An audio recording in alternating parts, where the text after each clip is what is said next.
of the most common questions asked by non-Muslim is that if Islam is the best religion, then why you find most of the terrorists are Muslim, most of the robbers are Muslim, most of the people who cheat are Muslims? Why? If Islam is the best religion, then why do you see that the Muslims are the worst? The reply to this question is that one of the major factors for this impression that all the terrorists are Muslims, the impression that most of the people who cheat are Muslims, the most of the people who bribe are Muslim, is the media. About 5 years back, when I was called in the same organization, Dubai Holy Quran International Award, for the second time, under the patronage of Sheikh Muhammad bin Rashid Al Maktoum, I had given the talk in my second day, Media and Islam, War or Peace. And I described in detail what is the strategy of the media to malign Islam. And I also gave a talk, Islam, the solution to the problems of humanity. The media says Islam is a problem for humanity. Actually, Islam is the solution for the problems of humanity.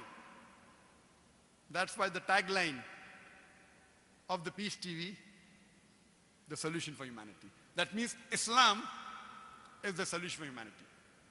What does the media do? Time will not permit me to give in detail. I'll just wind up my answer in a couple of minutes. What does the media do? Media picks up the black sheep of the community and they portray as though they're exemplary Muslims. See, we have black sheep in the community. We do have many Muslims who are namesake Muslims. They aren't practicing Islam. They pick them up and they portray as though they're exemplary Muslims. Many a time the media, they quote something of the Quran, they quote out of context.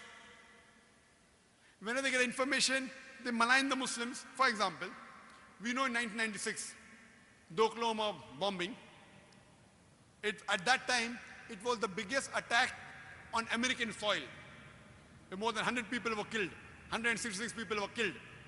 It came as headlines, Middle East conspiracy, Middle East conspiracy, Muslims to blame, Muslims to blame.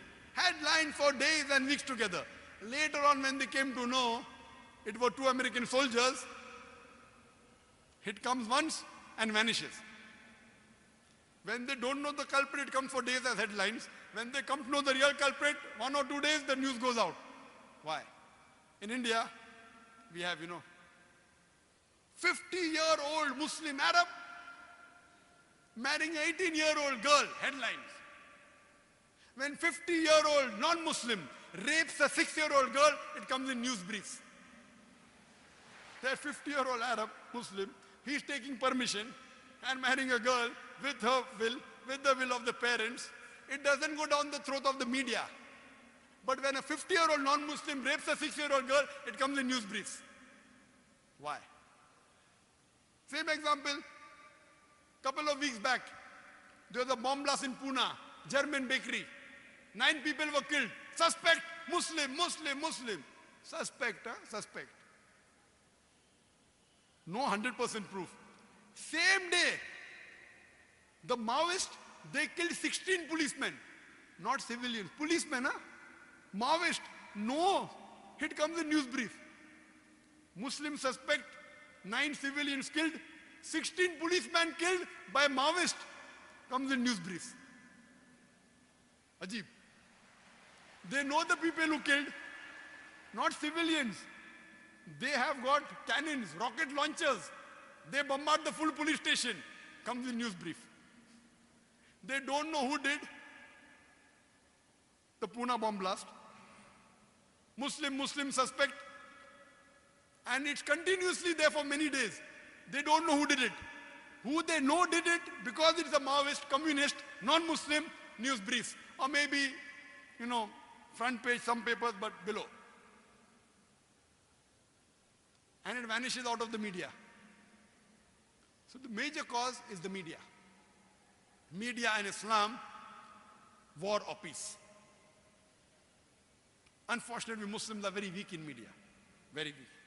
We may have good media about song channel, dance channel, many. But Islamic channels, Unfortunately. Unfortunately. So I say, yes, I do know there are black sheep in the community, but yet, with all the black sheep, yet as a whole, the Muslims are the biggest teetotalers in the world.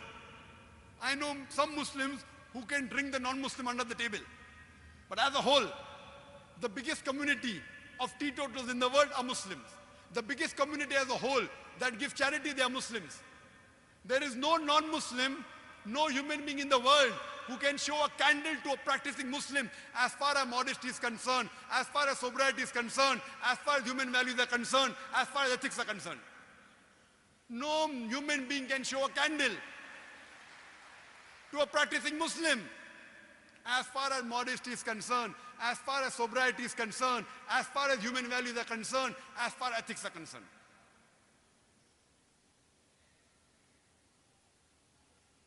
And I always give the example. Suppose you want to judge how good a car is, and latest 600 S model of Mercedes is launched in the market, 2010 model. You want to test the car. You put behind the car, behind the steering wheel, a driver who does not know how to drive, and he bangs up the car. He has an accident. Who will you blame? Will you blame the car or the driver? Driver. If you want to know how good the car is, you have to know the specification. What is the pickup? What are the safety measures? What is the ratio? What is the average of the car? Anti-brake locking system. Look at the specification. And really, if you want to test drive the car, put behind the steering wheel an expert driver. If you really want to know about Islam, don't look at the Muslims. Look at the scriptures, the glorious Quran and the Sahih Hadith. Don't look at me. Don't look at the Muslims. If you really want to test drive a car, put behind the steering wheel an expert driver. The best exemplary Muslim you can find is Prophet Muhammad Sallallahu Alaihi Wasallam.